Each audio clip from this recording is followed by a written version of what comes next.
Well, good morning, good morning. It's wonderful to see all of you this morning.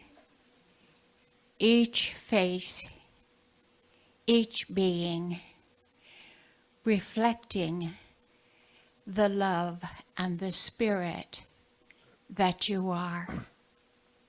Welcome. My name is Shirley Angel Love, and I do welcome you. And I welcome all of those that are connecting now by Zoom and by recording.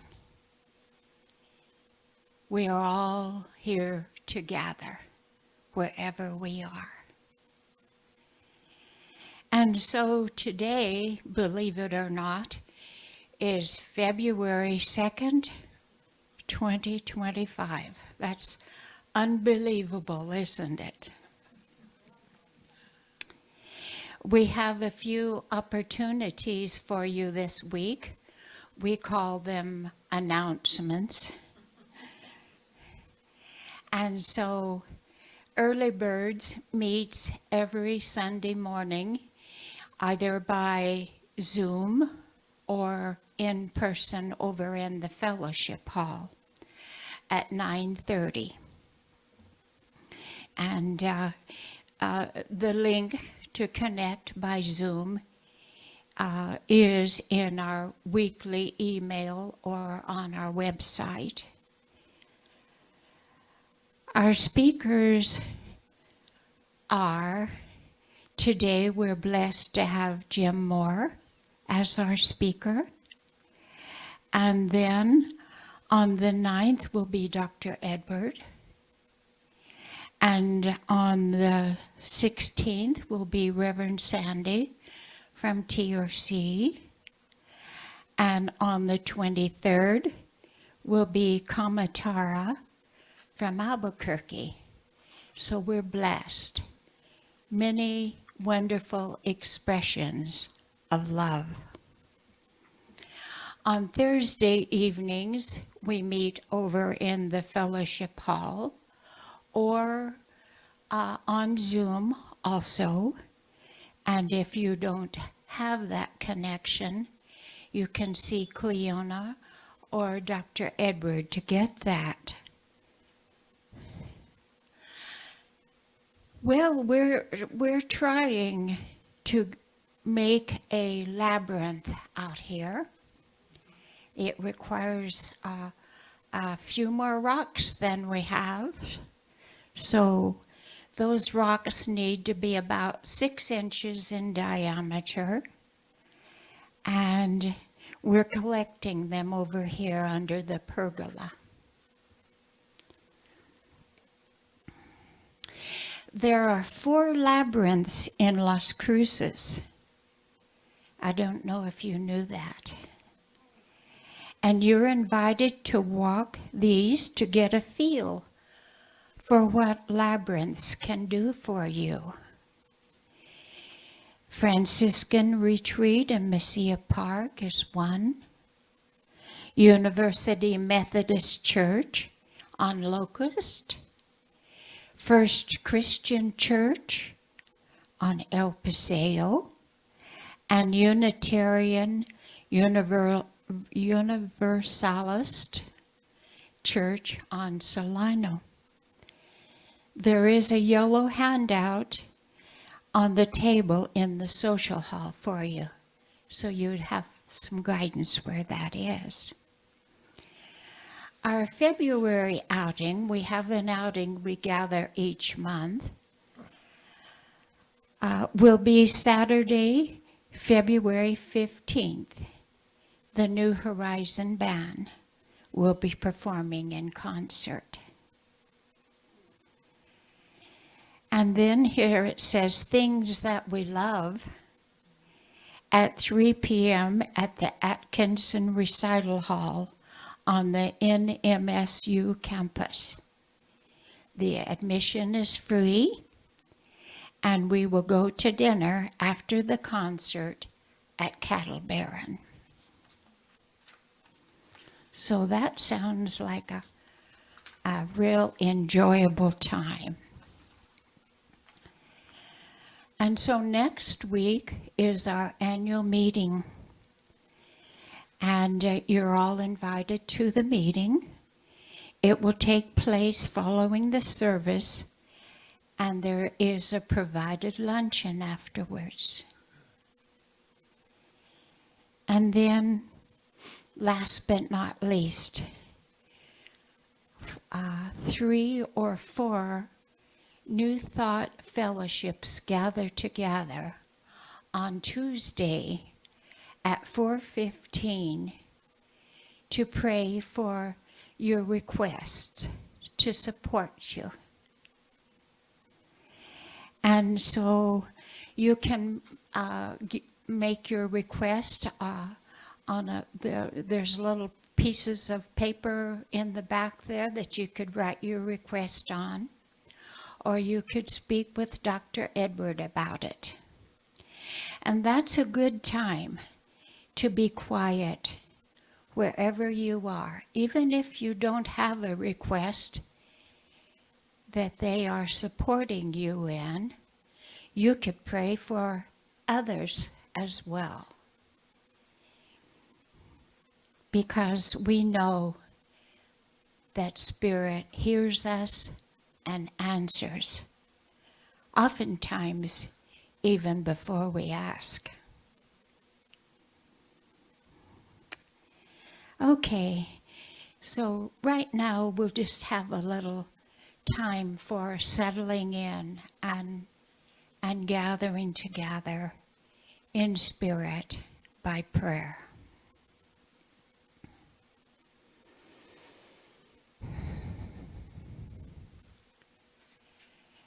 As we bring all of ourself together here now,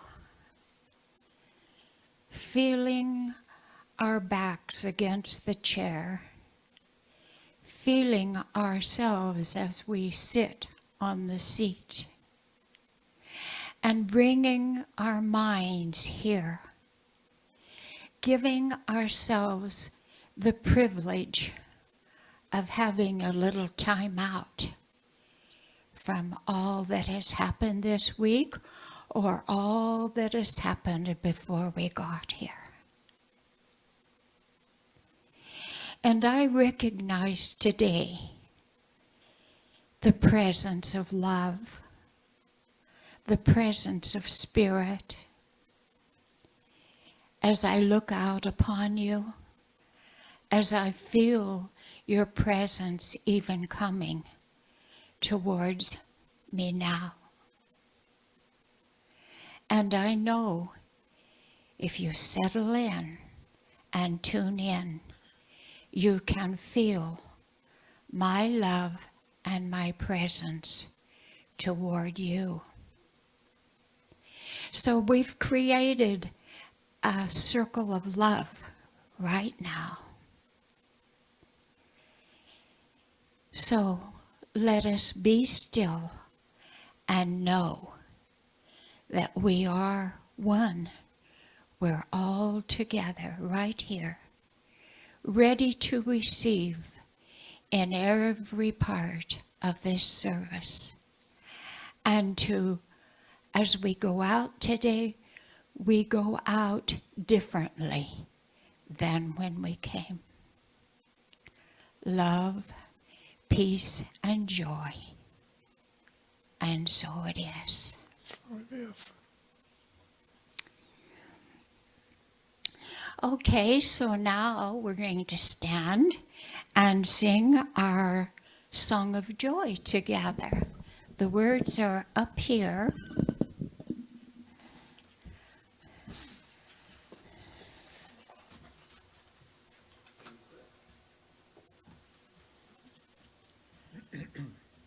Let's do something different today.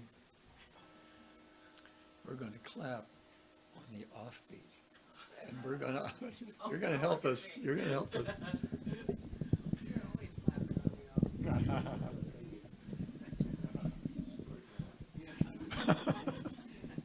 Oh, it's going to be fun. The other day, Doug did this song, and I thought, oh, this is a good, cheerful song of joy. So. We got the words up there. And you get closer to the microphone so we can hear. 2, 1, 2, 3, 4. 1, 2, 3, 4. I can see clearly now the rain has gone. I can see all obstacles in my way. Gone are the dark clouds that had me blind. It's gonna be a bright sunshiny day. It's gonna be a bright sunshiny day. Oh yes, I can make it now, the rain is gone. All of the bad feelings have disappeared. Here is that rainbow I've been praying for. It's gotta be a bright sunshiny day. Look all around, there's nothing. Shiny day. Oh, there we go. Next one. Look all around, there's nothing but blue sky. Look straight ahead, there's nothing but blue sky.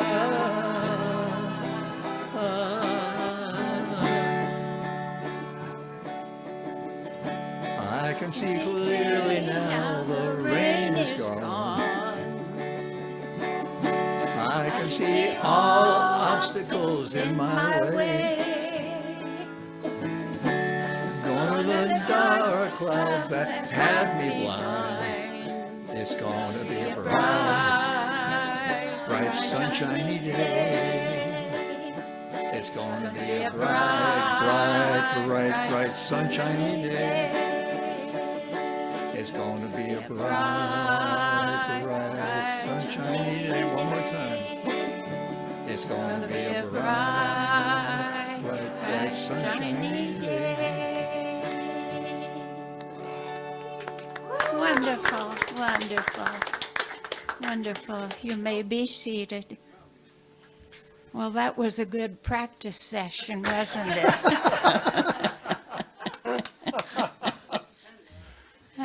Not pointing any fingers that way.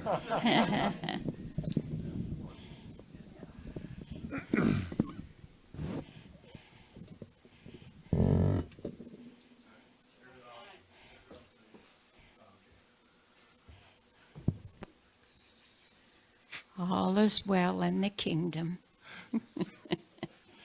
Okay, so let us read our vision, our mission, and our affirmation. I would really like you to really center in on what you're saying and take it in as a meaningful place in your heart. Our vision: to elevate spiritual consciousness in our world. Our mission: to support individual spiritual quests through celebration, study, counsel, loving fellowship, and service. Our affirmation: love flows through every aspect of my life, connecting me with the divine in every moment. Together we create a world rooted in unity, understanding, and grace presence in all. I open my heart to give and receive kindness, compassion, and joy. How does that feel? How does that feel? Okay, so Teresa, I think we're going to be blessed by you right now.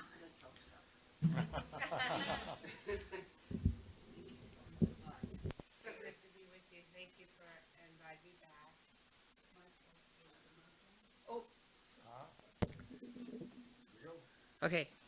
No counting on the downbeat through this. Just throw me off.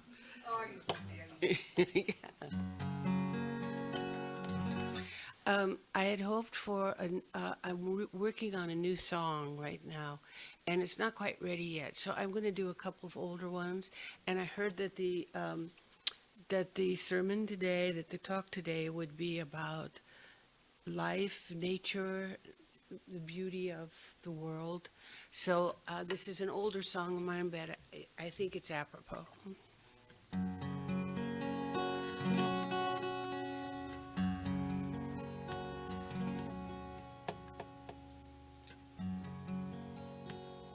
Why did the sky appear and form an atmosphere so we could all be here? How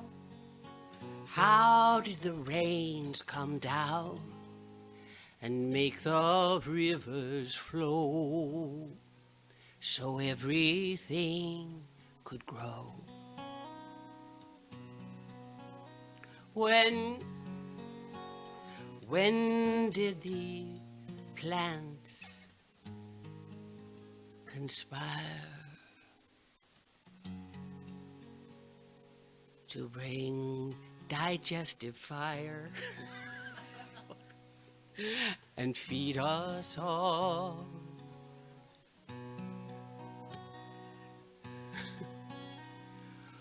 Who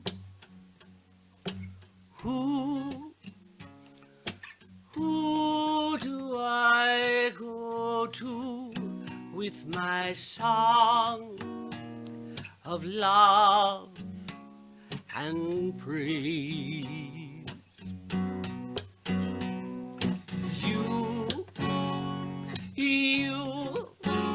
I'll build my altar to you right here where the horses graze. When we shear the curly lamb, thank the sacrificial ram. The goats and cows, their milk, the crawling worm, its silk, the honey from the flower by the bee, the creatures of the sea, for the wings that churn the air. These treasures everywhere.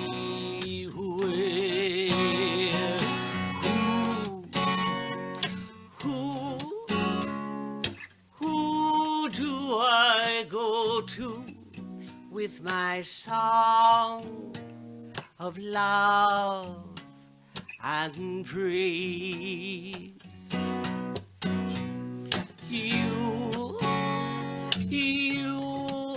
I'll build my altar to you right here where the horses graze.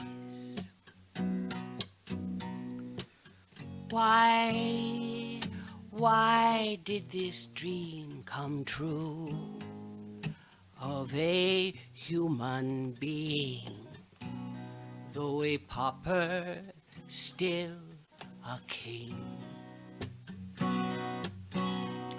And why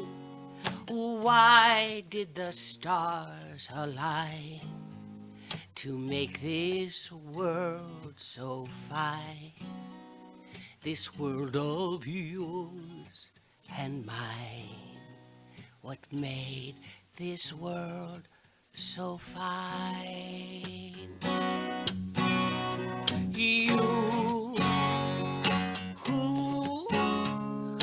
Who do I go song of love and praise. You, I'll build my altar to you right here where the horses graze. Here where the horses graze.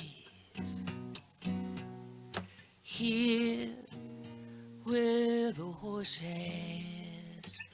graze. Thank you.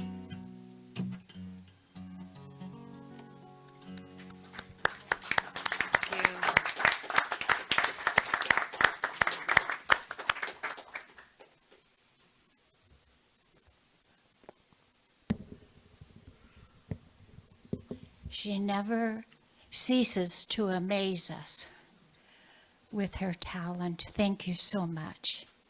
She writes and then she sings it. She shares. How wonderful.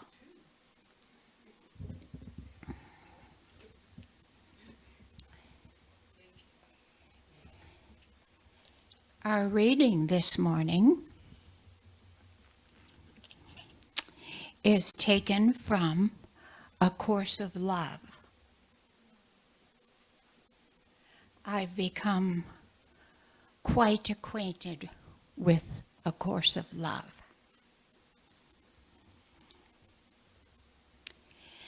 The world does not exist apart from you. And so you must realize your compassionate connection. The world is not a collection of cement buildings and paved streets, nor of cold, heartless people who would as soon do you harm as good. It is but the place of your interaction with all that lives within you, sharing the one heartbeat. The heartbeat of the world does not exist apart from God. The heartbeat of the world is thus alive and part of you. This heart connection is what we are all becoming. This realization that the world is not a thing, as you are not a thing. Your identity is shared as a oneness. A shared identity is one identity. When you identify with the Christ, you identify with the one identity. And in this course it says that Christ is our true nature, our real self. Have you never felt as if you would wrap your arms around the world and bring it comfort if you could? This you can do, not with physical arms, but with the arms of love. Have you never cried for the state of the world as you would for a small child in need of love? Has the world then not lost its thingness? And has it not also lost its personalness? Are your tears not shed for what lives and breathes and exists along with you? And is the you who sheds such tears a personal being, a thing, a mass of flesh and bones? Or are you, like the world you cry for, devoid of thingness and personal self? And when you have leapt for joy at the world's beauty, has it not leapt with you, grace for grace? And one last word here. Let your heart remember that you are holy and that the world is sacred.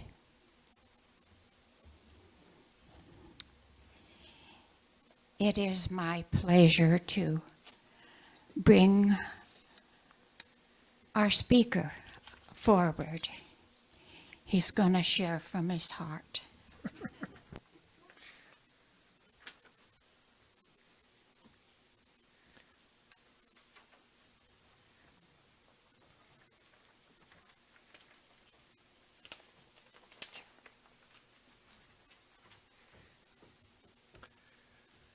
Good morning, everyone. I'm glad to see each and every one of you.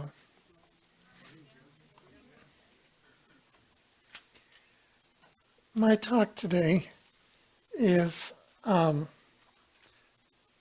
actually something I'm pretty much going to read it rather than talk. I'm a better writer than I'm a talker.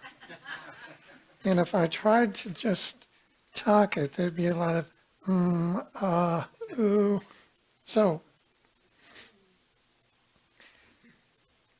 we are told that there is only one God. Of course, that God has a different name and persona depending on where we grew up and what, if any, religion our parents were involved with. Raised by a fundamental Christian grandmother and mother, I was taught that there was only one God and his son was named Jesus. Our community was so small that we didn't have a local church, although we had traveling Bible school for a few days each summer. My grandma Barsh had us reading Bible storybooks and saying our nightly prayers on our knees. A blessing was said before each meal. We were strongly encouraged to be baptized and take Jesus as our personal Savior. I'm not sure why, but I never got baptized, or if I did, it didn't make much of an impression, as I don't recall anything about it. When I got to college, I soon met an elderly woman student, and she befriended me and a handful of other young students. Unlike my mom and grandma, she was not a devout Christian. She opened our eyes to many other religions, Buddhism, Taoism, and probably a few others.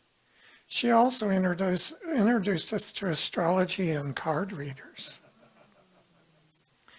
This was welcome because I never could accept the story that only saved Christians would go to heaven and all others would be lost. After 4 years of study in our small college 50 miles from home, I graduated and soon after moved to Denver. One of my best friends from high school suggested that I might like a place in Lakewood called Mile High Church of Religious Science. I don't think she had ever been there, but mostly knew about it because her cousin was a secretary there. Well, I gave it a try and it really seemed to resonate with me. It was an upbeat, friendly, and joyful bunch of people. There was no talk of fire and brimstone or other stories to encourage one to seek salvation. Some of this I mentioned on our recent Credo Sunday. You might recall that when I moved to Enid, Oklahoma, there was no church of religious science. The ones in Tulsa and Oklahoma City were just too far away to make it feasible to attend on a regular basis. However, it wasn't long before I joined the Oklahoma Society for Psychical Research and discovered that several of the attendees were part of a Unity study group that met weekly. Well, Unity was similar to religious science in many ways, and I was comfortable having this group become my spiritual home. I participated in this group for probably 18 years. Once I met Dean, he also became part of the group when he was visiting me. After we decided to become a couple, it wasn't long before I moved to Las Cruces. This was in August of '99. Since Unity was our most recent experience, it was natural that we chose to attend the local Unity Church, at that time pastored by Pierre Gallardo. As some of you know, once Sam and Nancy started Wellspring and we met them, We had to decide which to attend because they met at the same time. It was an easy decision because Sam and Nancy radiated love and joy. As the years have passed, I've given much thought to my beliefs as opposed to my family's and others around the world. I've slowly come to the conclusion that spirit is in this place. I've decided that spirit is the word I choose to call the one God, one presence in the world. The word God has some baggage for me that I don't particularly like. Spirit doesn't. In retrospect, it seems obvious, but I had to grow into the idea. The idea is that if we are acknowledging a God figure at all, it is the same deity or spirit, no matter how we approach it. For those who consider themselves Christian, those who are of the Jewish faith, those who believe in Krishna, which is a major deity in Hinduism, or Buddha, the fourth largest religion, or the Tao, or a number of other religions, it is the same spirit that we as New Thought thinkers are relating to. I just mentioned Buddha and wanted to take this opportunity to tell you that Teresa, Terry, and I have been attending a 5-week-long seminar on Buddhism at CSL.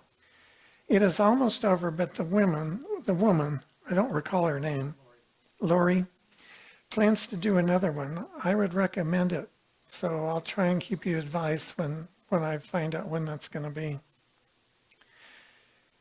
Currently, the 25 million followers of Sikhism organized to promote universal egalitarian principles and believe that all faiths ultimately worship a single divine being. Sounds like New Thought. A well-known example of this mindset is a tendency for Sikh temples to have a community kitchen dedicated to serving meals to anyone for free. The original Abrahamic faith, Judaism, has been practiced for over 3,500 years. Archaeological evidence confirms the existence of 2 adjacent Jewish kingdoms between 9 and 700 BC.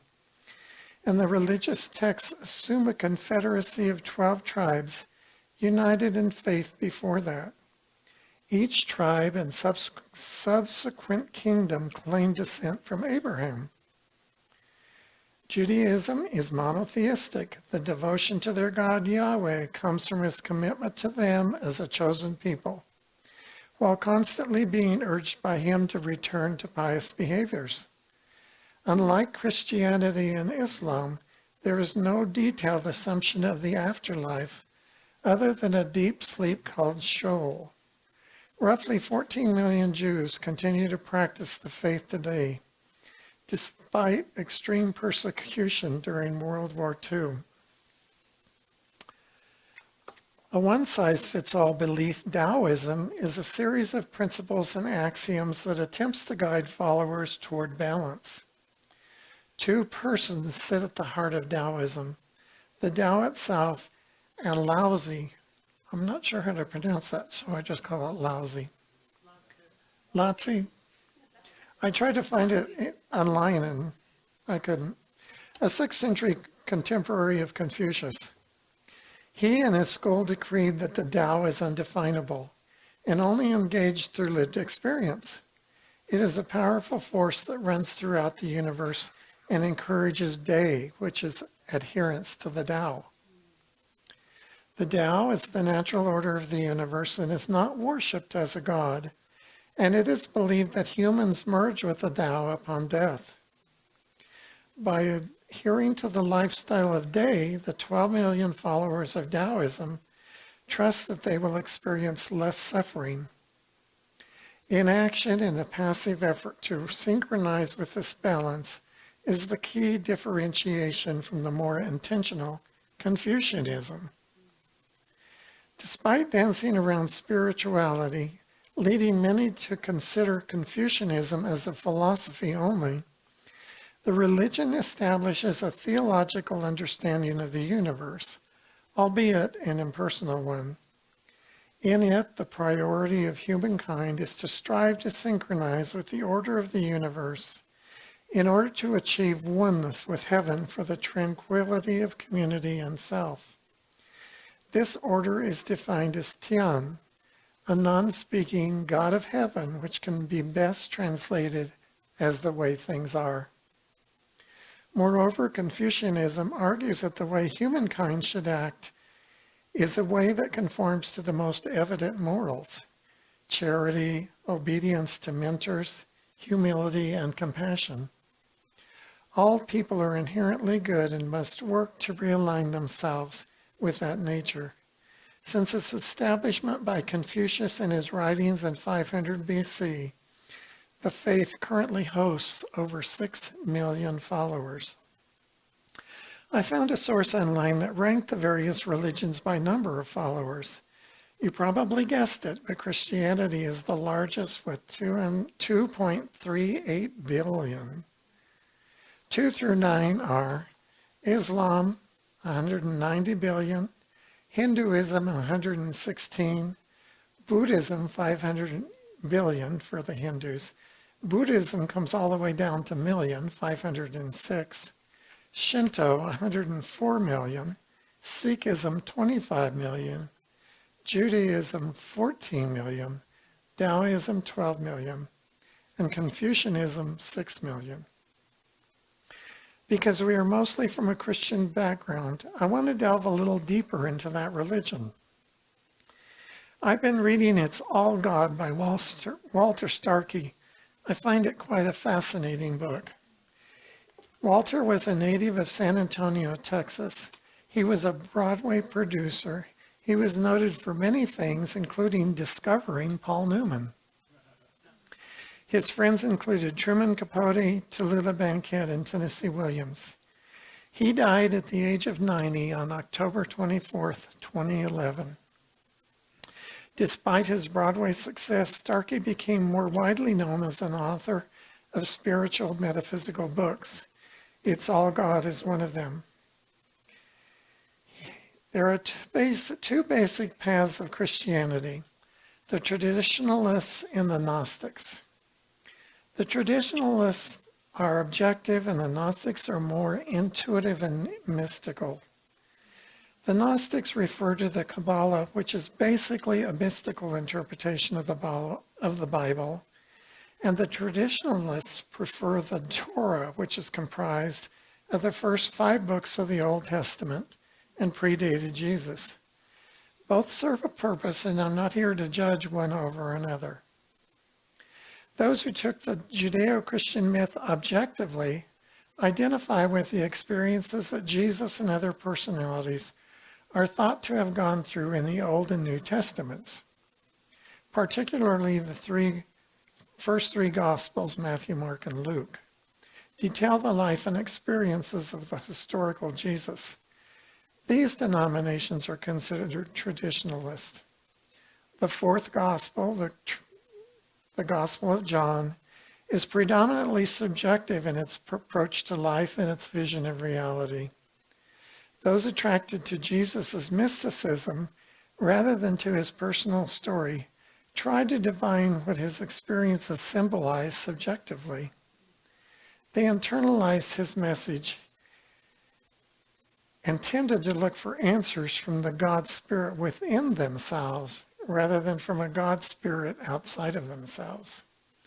They sought guidance from within, intuitively, rather than from the authority of a designated leadership.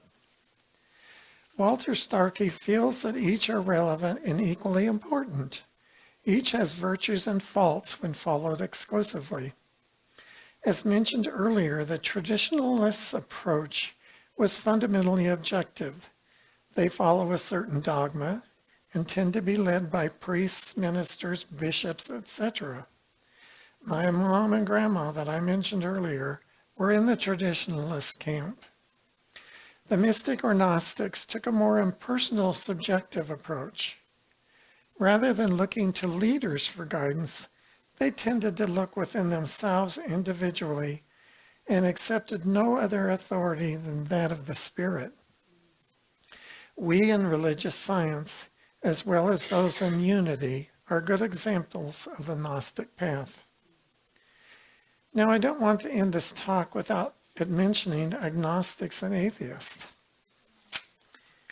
An agnostic is a person who believes that nothing is known or can be known of the existence or nature of God or of anything beyond material phenomena. So in other words, a person who claims neither faith in nor disbelief in God. An atheist simply doesn't believe in the existence of any deity or spirit. My thought is that both agnostics and the atheists are impacted by a relationship with spirit and just don't realize it. Spirit isn't making any judgments. It is, like the air we breathe, just there giving oxygen and life to all, regardless of their specific beliefs. My favorite saying, which I tend to repeat many times each day, is, Spirit in the midst of us is mighty. Joy, peace, and eternal life flow through us into the world, and so it is. Thanks for being an attentive audience and not throwing rotten fruit at me.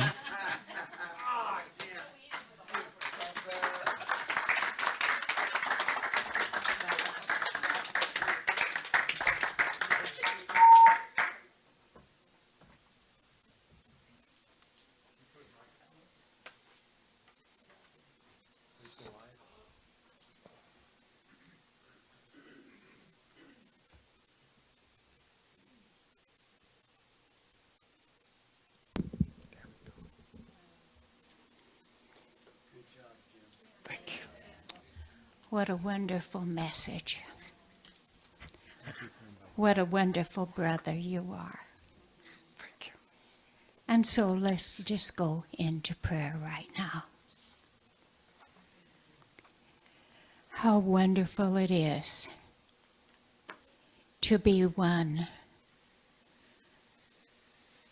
with God, Spirit, all creation, regardless of what we call it. And so right now, we can imagine or visualize that all 8 billion people in this world are standing together, shoulder to shoulder, heart to heart, standing in our innocence, standing together, knowing, loving ourselves and loving each other as ourselves. Aren't we grateful for this awareness? It's a big circle. And in the circle is included all that has come before us, our ancestors. It includes angels and archangels, beings of light, ascended masters. Can we see this circle encircling this planet we call Earth? We're so grateful. We give thanks.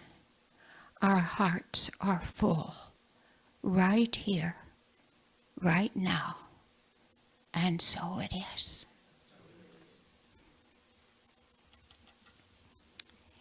And so, Teresa, be wonderful to hear what you have to say.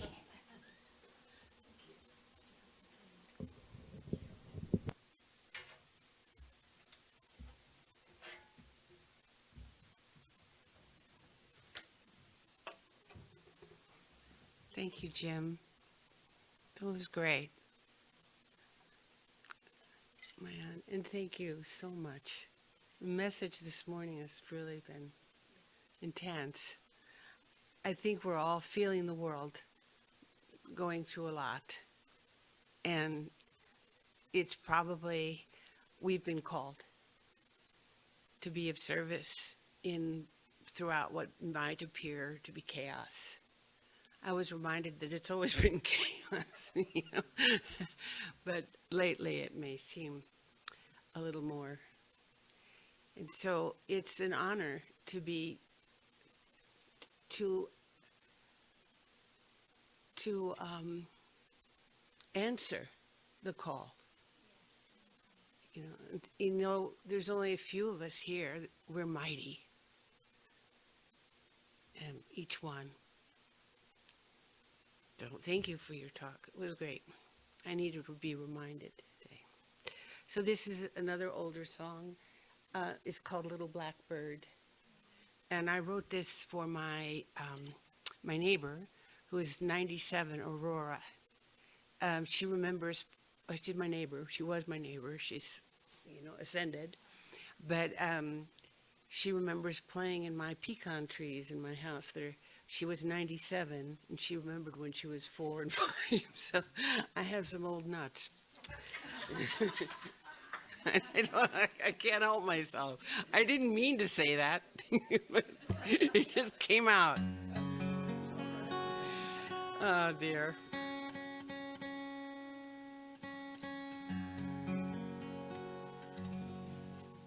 There's a little blackbird gonna do his best to keep his word and build a nest for his little sweet mate.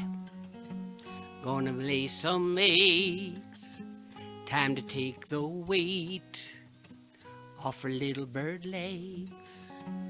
And they are happy to live on life's terms, and they are grateful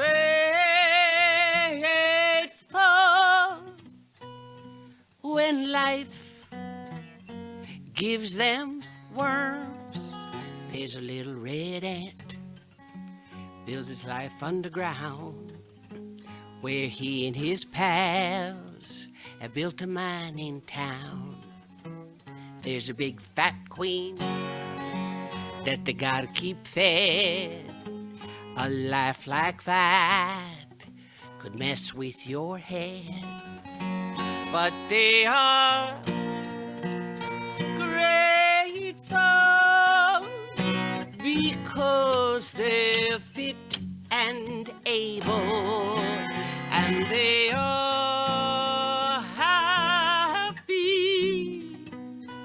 pulling crumbs from the picnic table. Oh,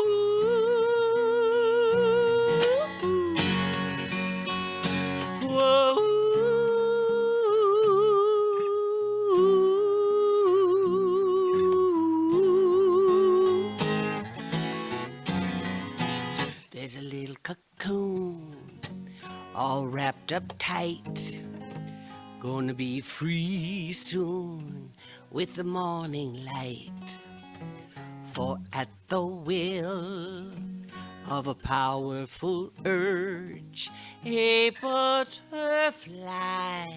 will emerge, and she'll be happy to fly around and play, and she'll be grateful for her one and only babe.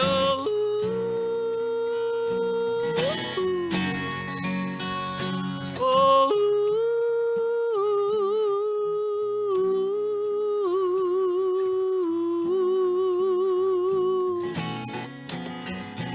there's a little old gal in her house full of cats. Can't eat no sugar, probably should avoid fats. After all, that gal survived. It's a wonder at all she's still alive. Yet she is happy to sing her part, and she is grateful for every loving heart. Oh,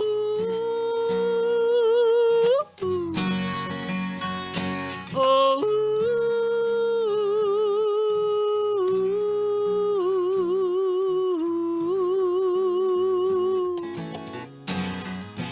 there's a little blackbird gonna do his best to keep his word and build a nest, to keep his word and build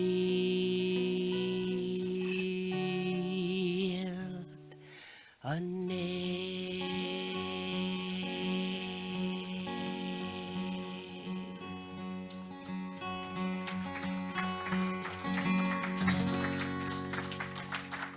Thank you.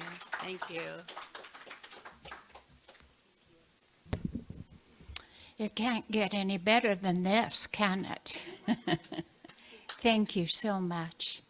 And so could we even once again thank Jim and Teresa.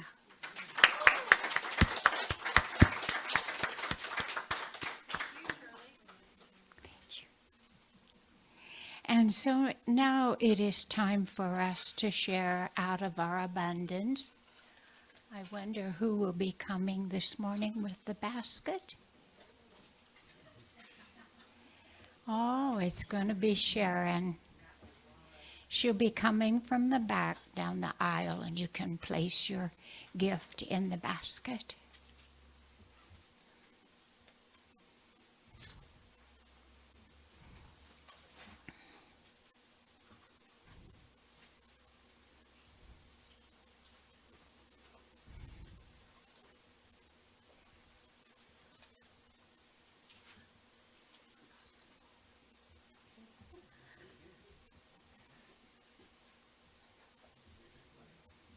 Thank you, Sharon.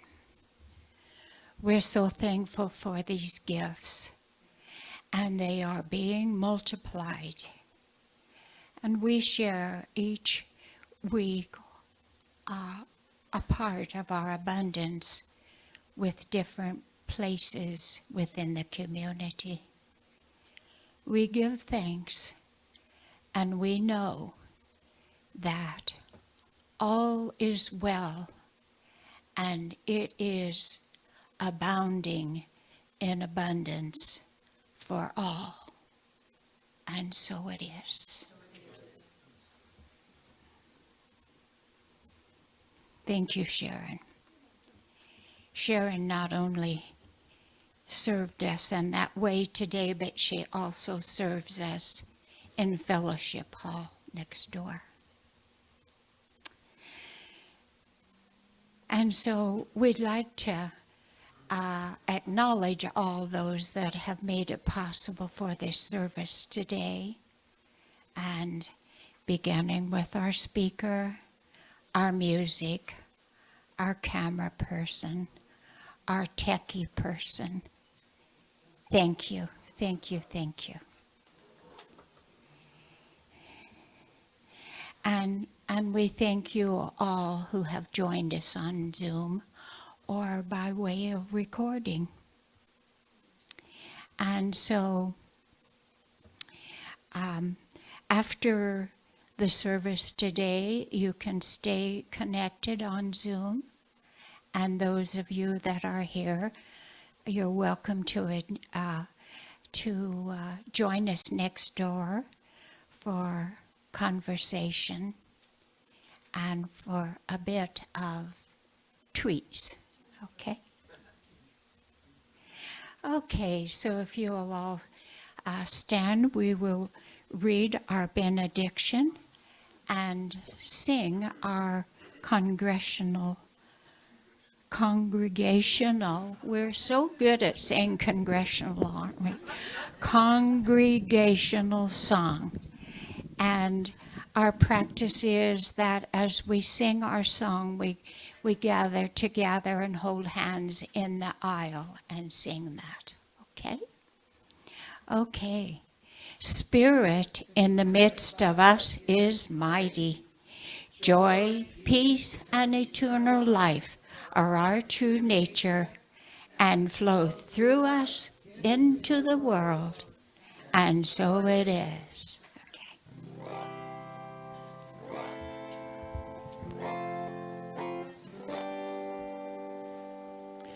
Now there is peace on earth, and it has begun with me. Now there is peace on earth, a peace that was there with God, our center, united.